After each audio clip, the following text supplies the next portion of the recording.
In this video, I'm going to continue working on the PowerPoint presentation that I started in the last video. Opening PowerPoint, it opens to a blank document. So I'm going to click on the Office button, and since it's a recent document, it appears inside my recent documents list. If this is a document that I'm going to be working on quite frequently, there's a little pin icon next to each of these files, and I can pin this file to my recent documents list. So it will always be on the list no matter how many other files that I open. If the file does not appear on my list, I can click on the Open option and I can find the file on my hard drive. This is why it's very important that we're aware of where we save our files so that we can find them later on. Double-clicking on the file, I open it, and now it appears on the screen. On the left-hand side of the screen, I have a slide list, and I can use this to switch back and forth between the different slides in my presentation. At the bottom of the screen, I have the ability to add notes. These notes could be reminders on how to stay on topic, or additional information that will not fit on my slides, or they could be suggestions to myself during the presentation. These notes do not appear when you're showing the presentation to your audience. Another option, besides the slides view, is to look at your presentation as an outline by clicking on the Outline tab.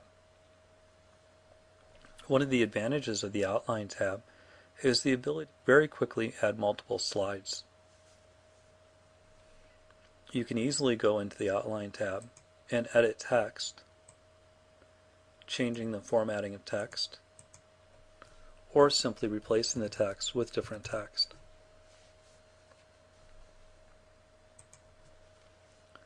I'm going to go to the end of the line on the last bulleted item, and I'm going to press Enter. And it immediately starts to create another bulleted item. And I can see that these changes are reflected immediately in my slide. What I can also do is, instead of pressing the Tab key like I did before to create a sublist, I can hold down the Shift key and then press Tab to go back to a higher order list item, and then start entering text. Pressing Tab, I can go and start creating a sublist item under my new higher order list item.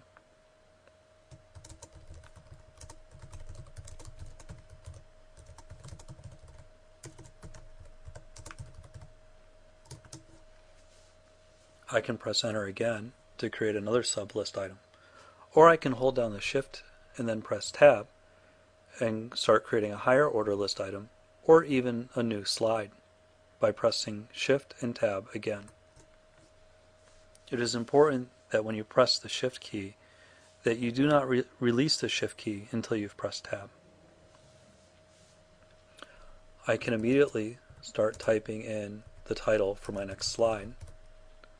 When I press Enter, I will create a new slide, or I can press Tab and start working on the bulleted list in the new slide that I created.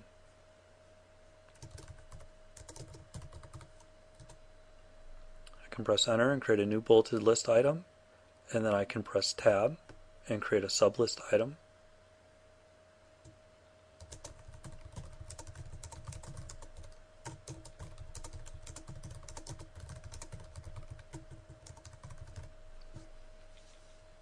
As I mentioned previously, I can do all sorts of formatting while in the outline list view.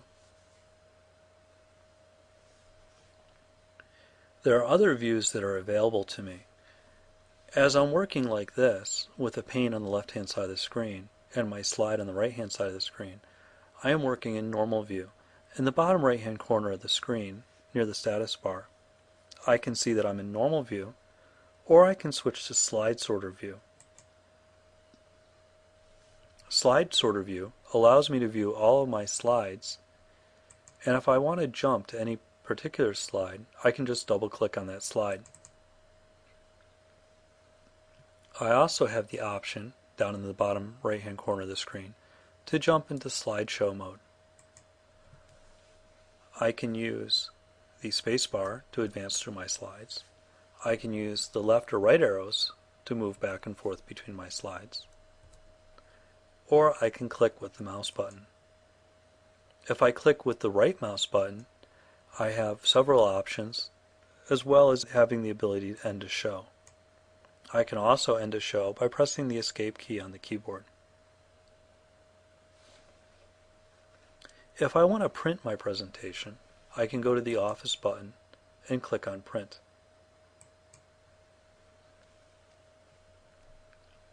I can take a look at my presentation and print notes pages, which will show me the slides with the notes for each slide underneath. Anytime I am printing, I should always click on Print Preview first, and there's a Print Preview button right on the Print dialog box, and that will show me what my presentation will look like. Here, it is showing me my notes underneath each slide. Notice also printing my slide without the background information so that my slides are easily readable regardless of the fonts and colors that I use. From here I can continue to print my slide, or I can close out a print preview. Another important option when printing slides is the ability to print handouts. Very often instructors will post slides online, and if you printed out the slides as slides, you're very likely to waste a lot of paper and have everyone else be angry with you. If you print the slides as handouts, you have the ability to specify how many slides will appear on each page, and it will show the slides in a very easy to consume manner.